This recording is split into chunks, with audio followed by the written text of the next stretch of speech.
Welcome to लक्ष्य रोजगार।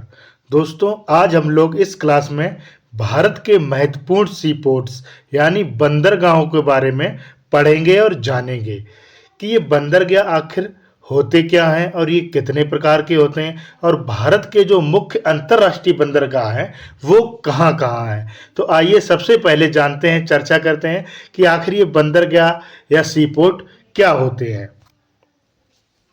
देखिए, मानव क्या है? मानव प्राचीन काल से ही एक देश से दूसरे देश यानी एक राज्य से अपने पड़ोसी राज्य या किसी दूसरे राज्य के साथ व्यापार करता आ रहा है। और यह व्यापार जो वो करता है वो किन किन माध्यमों से करता है? या तो जलमार्ग से करता है या फिर स्थल मार्ग के माध्यम से करता रहा है। उनका जो नावों का स्थान था वो किसने ले लिया?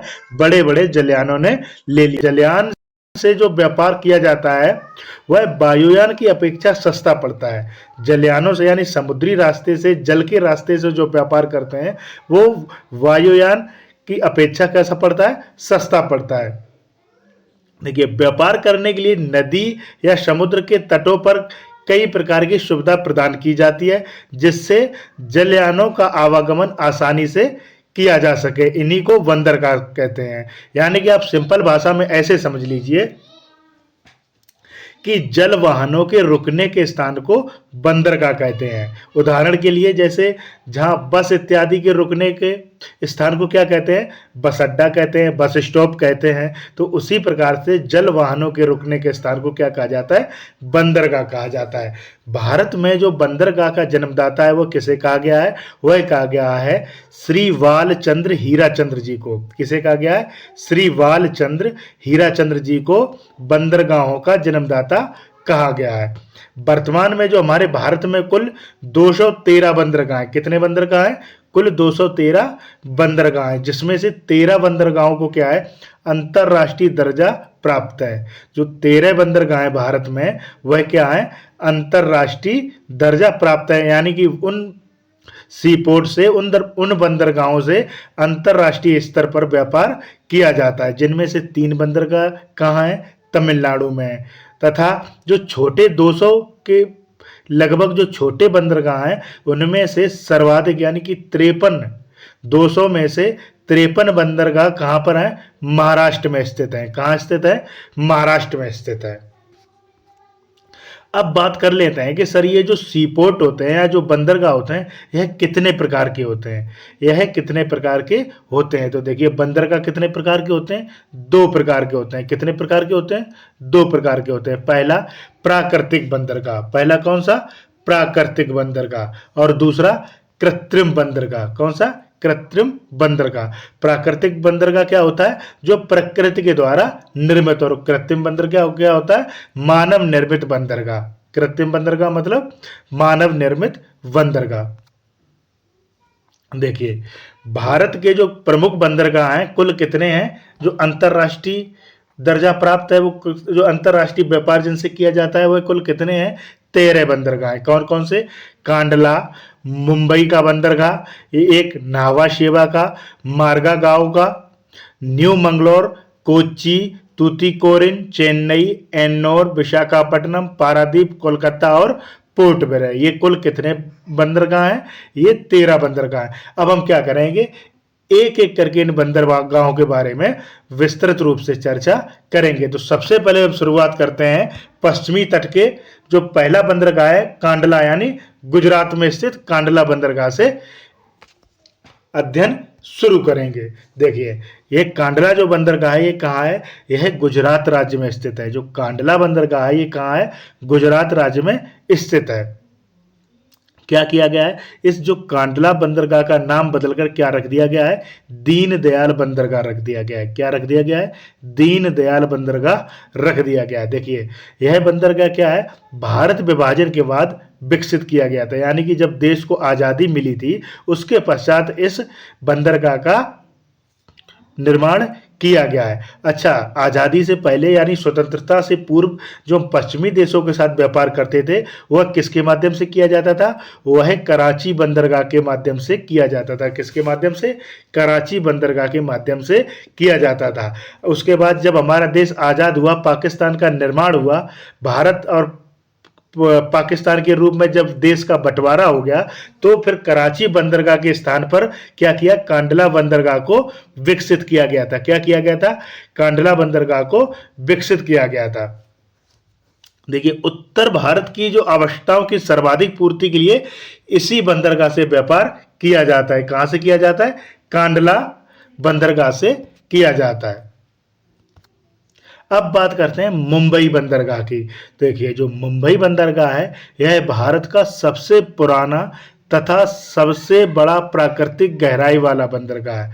ये जो मुंबई बंदरगाह है ये कैसा है, भारत का सबसे पुराना तथा सबसे बड़ा प्राकृतिक गहराई वाला बंदरगाह है। जो कहाँ है, जो भारत के पश्चिमी तट पर स्थित अरब सागर से जुड़ा हुआ है। इसे भारत का प्रवेश द्वार भी कहा जाता है। अगर एग्जाम में क्वेश्चन आ जाए कि भारत का प्रवेश द्वार किस बंदरगाह को कहा जाता है, तो आप लोग क्या टिक करके आएंगे कि मुंबई के बंदरगाह को भारत का प्रवेश द्वार कहा जाता है। अच्छा, जो इसकी स्थापना हुई थी मुंबई बंदरगाह की, वो कब हुई थी, वो हुई थी 1873 में की गई थी। कब की गई थी, सन 1873 में की गई थी। अच्छा, यहाँ से जो निर्यात किया जाता है, इस बंदरगाह से जो निर्यात किए जाते हैं उनमें कौन कौन से पदार्थ मुख्य हैं, पेट्रोलियम उत्पाद, कपड़ा, रसायन, मशीनरी इत्यादि। और जो वस्तुएं आयात की जाती हैं उनमें क्या किसकी अधिकता है, कच्चे तेल और कोयला की अधिकता है। क्लियर है। देखिए, ये रहा आपका मुंबई बंदरगाह जो पश्चिमी तट पर स्थित है। अब बात करते हैं नावा शेवा बंदरगाह। कौन सा, नावा शेवा बंदरगाह। ये कहाँ है, यह भी महाराष्ट्र राज्य में ही स्थित है। यह क्या है, यह एक कृत्रिम बंदरगाह है। कौन सा है, यह एक कृत्रिम बंदरगाह यानी मानव निर्मित बंदरगाह। इसका एक अन्य नाम भी है। क्या नाम है, जवाहरलाल नेहरू बंदरगाह। क्या नाम है इसका, जवाहरलाल नेहरू बंदरगाह है। यह क्या है, यह मुंबई बंदरगाह के निकट ही स्थित है। यानी इस बंदरगाह का निर्माण मुंबई बंदरगाह के निकट क्यों किया गया था, क्योंकि जो मुंबई बंदरगाह पर कार्गो ट्रैफिक के रस को कम करने के लिए इस नावा शेवा बंदरगाह का निर्माण किया गया था। और ये जो बंदरगाह, ये कैसा बंदरगाह है, तो यह कृत्रिम बंदरगाह है। ये कैसा है बंदरगाह, मानव निर्मित बंदरगाह है। अब बात कर लेते हैं महाराष्ट्र के बाद में जो हमारा नेक्स्ट आएगा, कौन सा आएगा, गोवा। कौन सा आएगा, गोवा। और गोवा में कौन सा बंदरगाह प्रमुख है, वह है मार्मागांव बंदरगाह। कौन सा बंदरगाह, मार्मागांव बंदरगाह। ये कहाँ स्थित है, गोवा राज्य में स्थित है। कहाँ पर स्थित है, यह बंदरगाह ज्वारी नदी के मुहाने पर स्थित है। कहाँ स्थित है, ज्वारी नदी के मुहाने पर स्थित है। अच्छा, ये जो बंदरगाह है मार्मागांव बंदरगाह, यह किस लिए प्रसिद्ध है, तो यह ईरान को लौह अयस्क का निर्यात करने के लिए प्रसिद्ध है। यानी ईरान को जो लौह अयस्क का निर्यात होता है वो कहाँ से होता है, वह गोवा के मार्मागांव बंदरगाह से होता है। अब नेक्स्ट हमारा आता है गोवा के बाद में कर्नाटक। कौन सा आता है, कर्नाटक राज्य आता है। कर्नाटक राज्य में कौन सा बंदरगाह है, तो कर्नाटक राज्य में न्यू मंगलौर बंदरगाह है। कौन सा बंदरगाह है, न्यू मंगलौर बंदरगाह है। अब कर्नाटक के बाद यदि हम राज्यों की स्थिति में देखें तो उसके बाद जो राज्य आता है वो कौन सा आता है, वह आता है केरल। कौन सा राज्य आता है, केरल। तो जो केरल में जो बंदरगाह मिलता है वो कौन सा बंदरगाह है, प्रमुख बंदरगाह, वह है कोच्चि बंदरगाह। वह क्या है, कोच्चि बंदरगाह। और ये कोच्चि बंदरगाह क्यों प्रसिद्ध है, मसालों इत्यादि के निर्यात के लिए। किसके लिए, मसालों इत्यादि के निर्यात के लिए प्रसिद्ध है। इस तरीके से जो हमारे पश्चिमी तट पर 6 बंदरगाह मुख्य पड़ते थे उनके बारे में हमने चर्चा कर ली। अब करते हैं पूर्वी तट पर पड़ने वाले 6 बंदरगाहों के बारे में। तो जो पूर्वी घाट यानी बंगाल की खाड़ी में जो हमारा बंदरगाह पड़ता है उसमें सर्वप्रथम जो पड़ता है वह है कलकत्ता बंदरगाह। कौन सा, कलकत्ता बंदरगाह। यह कहाँ है, पश्चिम बंगाल में हुगली नदी के तट पर। कहाँ पर, पश्चिम बंगाल में हुगली नदी के तट पर स्थित भारत का एकमात्र नदी बंदरगाह है। कौन सा है, एकमात्र नदी बंदरगाह। इसको नदी बंदरगाह क्यों कहा जाता है? क्योंकि ये कहाँ है? हुगली नदी के तट पर बना हुआ है। कहाँ है? हुगली नदी के तट पर बना हुआ है। इसकी समुद्र से दूरी कितनी है? लगभग 128 किलोमीटर, यानी समुद्र से कितना दूर पर ये स्थित है? ये 128 किलोमीटर दूर स्थित है। इसकी स्थापना कब की गई थी? तो इसकी स्थापना 1870 में की गई थी। कब की गई थी? 1870 में। देखिए अभी क्या किया, जो मोदी सरकार आई थी उसने क्या किया, इसका 2020 में इस बंदरगाह का नाम बदलकर क्या कर दिया था? डॉक्टर श्यामा प्रसाद मुखर्जी कर दिया था। क्या कर दिया था? डॉक्टर श्यामा प्रसाद मुखर्जी कर दिया था। इस जो बंदरगाह है, ये जो पोर्ट है, इसको क्या कहा जाता है? इसको टी पोर्ट के नाम से भी जाना जाता है। किस नाम से जाना जाता है? टी पोर्ट के नाम से भी जाना जाता है। इस बंदरगाह के दो प्रमुख टर्मिनल हैं। क्या है? इस बंदरगाह के दो प्रमुख टर्मिनल हैं। कौन कौन से? पहला है कोलकाता डॉक सिस्टम। कौन सा? Kolkata dock system. और दूसरा है हल्दिया डॉक कॉम्प्लेक्स। और दूसरा कौन है? Haldia dock complex. अच्छा, जो यहाँ से निर्यात क्या क्या होता है? यहाँ से जूट, चाय, इस्पात, मशीनरी, कपड़ा इत्यादि चीज़ें इस बंदरगाह से निर्यात की जाती है। और आयात क्या होता है? तो आयात होने वाली वस्तुओं में जो प्रमुख है वह है पेट्रोलियम, उर्वरक और कोयला। क्या है? पेट्रोलियम, उर्वरक और कोयला। अब बात करते हैं पारादीप बंदरगाह की। कौन से द्वीप की? पारादीप बंदरगाह। यह कहाँ है? यह उड़ीसा राज्य में पड़ता है। कहाँ पड़ता है? उड़ीसा राज्य में पड़ता है। देखिए, झारखंड उड़ीसा राज्य का जो लौह अयस्क यहीं से जापान को निर्यात किया जाता है। यानी कि जो पारादीप बंदरगाह है, यहाँ से क्या किया जाता है? झारखंड और उड़ीसा राज्य का जो लौह अयस्क है वह जापान को कहाँ से निर्यात किया जाता है? वह पारादीप बंदरगाह से निर्यात किया जाता है। कहाँ से किया जाता है?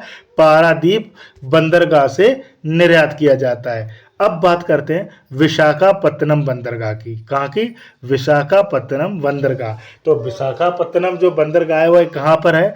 वह आंध्र प्रदेश के डॉल्फिन नोज पहाड़ी के पास बंगाल की खाड़ी के तट पर स्थित है। कहाँ पर है ये?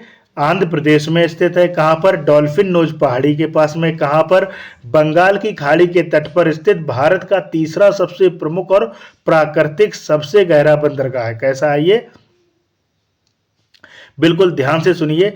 आंध्र प्रदेश में डॉल्फिन नोज पहाड़ी के पास बंगाल की खाड़ी के तट पर स्थित भारत का तीसरा सबसे प्रमुख और प्राकृतिक गहरा बंदरगाह है। कैसा है? तीसरा सबसे प्रमुख और सबसे गहरा बंदरगाह है। यह क्या है? यह समुद्री हवाओं से सुरक्षित है। यानी कि जो समुद्री में चलने वाली हवाएं हैं उनसे यह सुरक्षित है। इन पर हवाओं का कोई असर नहीं होता है। यहाँ पर क्या है? यहाँ पर भारतीय नौसेना का ईस्टर्न नेवल कमांड भी स्थित है। क्या है? ईस्टर्न नेवल कमांड भी स्थित है। जिससे क्या है, इस जो बंदरगाह है इसका सैन्य महत्व भी है। इस बंदरगाह का सैन्य महत्व भी है। क्यों है? क्योंकि यहाँ पर भारतीय नौसेना का ईस्टर्न नेवल कमांड भी स्थित है। इसकी स्थापना कब की गई थी? इस बंदरगाह की स्थापना 1933 में की गई थी। कब की गई थी? 1933 में की गई थी। यहाँ से मुख्य रूप से इस बंदरगाह से मुख्य रूप से लोहा, अयस्क, बॉक्साइट, सीमेंट, कोयला इत्यादि निर्यात किया जाता है और कच्चा तेल, उर्वरक, लकड़ी, मशीनरी इत्यादि वस्तुएं आयात की जाती हैं। अब बात कर लेते हैं तमिलनाडु के कुछ प्रमुख बंदरगाहों के बारे में। किसके बारे में? तमिलनाडु के प्रमुख बंदरगाहों के बारे में। सबसे पहले आता है एन्नौर बंदरगाह। कौन सा? एन्नौर बंदरगाह। तो ये बंदरगाह जो है एन्नौर बंदरगाह, यह कैसा बंदरगाह है? यह कृत्रिम बंदरगाह है। यह कैसा बंदरगाह है? यह कृत्रिम बंदरगाह है। और यह क्या किया गया? यह चेन्नई बंदरगाह का सहायक बंदरगाह है। किसका सहायक है ये चेन्नई जो एयरपोर्ट सीपोर्ट है उसका सहायक बंदरगाह है। क्लियर है? अब बात करते हैं तूतीकोरिन बंदरगाह की। किसकी? तूतीकोरिन बंदरगाह की। इसे चिदम्बरनार बंदरगाह भी कहा जाता है। क्या कहा जाता है? चिदम्बरनार बंदरगाह भी कहते हैं। यह कहाँ है? यह मन्नार की खाड़ी में। मन्नार की खाड़ी आपको पता ही है, ये अपना हुआ भारत, ये तमिलनाडु का क्षेत्र और ये क्या है, श्रीलंका। तो जो ये मन्नार की खाड़ी है यहाँ पर स्थित है। ये क्या करता है, यह अपने जगह पे पूर्ण रूप से नहीं पहुंचता है, तो ये क्या करता है, बीच रास्ते में ही रुक जाता है, जहां से छोटी छोटी नावों से जो सामान है आयात निर्यात का, वहां से लाया और ले जाया जाता है। अब बात करते हैं पोर्ट ब्लेयर बंदरगाह की। किसकी? पोर्ट ब्लेयर बंदरगाह की। तो ये पोर्ट ब्लेयर बंदरगाह ये कहाँ स्थित है? यह अंडमान निकोबार द्वीप समूह पर स्थित है। कहाँ स्थित है पोर्ट ब्लेयर बंदरगाह? तो ये अंडमान निकोबार द्वीप समूह पर स्थित है। अब हमारा जो अंतिम बंदरगाह बचता है वह कौन सा बंदरगाह है? वह है अपना चेन्नई बंदरगाह। कौन सा बंदरगाह? चेन्नई बंदरगाह। इस बंदरगाह क्या है, ये जो चेन्नई बंदरगाह है दक्षिण भारत का सबसे पुराना तथा कृत्रिम बंदरगाह है। ये जो चेन्नई बंदरगाह है ये क्या है, दक्षिण भारत का सबसे पुराना और कृत्रिम बंदरगाह है। क्लियर है? जो बंगाल की खाड़ी से जुड़ा हुआ है। इसे दक्षिण का प्रवेश द्वार, याद रखना एग्जाम के पॉइंट ऑफ व्यू से बहुत ही इंपॉर्टेंट है। इसे क्या कहा जाता है? इसे दक्षिण भारत का प्रवेश द्वार भी कहा जाता है। जैसे मुंबई जो बंदरगाह उसको क्या कहा जाता है? भारत का प्रवेश द्वार। ऐसे ही चेन्नई बंदरगाह को क्या कहा जाता है? दक्षिण भारत का प्रवेश द्वार कहा जाता है। इसकी स्थापना कब की गई थी? तो इसकी स्थापना सन 1881 में की गई थी। कब की गई थी? सन 1881 में की गई थी। यह जो बंदरगाह है पैसेंजर और कार्गो ट्रैफिक दोनों के लिए महत्वपूर्ण है। यह जो सीपोर्ट है ये क्या है, पैसेंजर और कार्गो ट्रैफिक दोनों के लिए महत्वपूर्ण है। इसको क्या कहा जाता है? चेन्नई बंदरगाह को क्या कहते हैं? इसको भारत का ऑटोमोबाइल हब भी कहा जाता है। क्या कहा जाता है इसको? भारत का ऑटोमोबाइल हब भी कहा जाता है। देखिए ऑटोमोबाइल, लौह उत्पाद, रसायन, चमड़ा और समुद्री उत्पाद इत्यादि यहाँ से मुख्य रूप से निर्यात किए जाते हैं। और कच्चा तेल, रसायन, मशीनरी, ऑटो पार्ट्स इत्यादि का आयात किया जाता है। क्लियर है?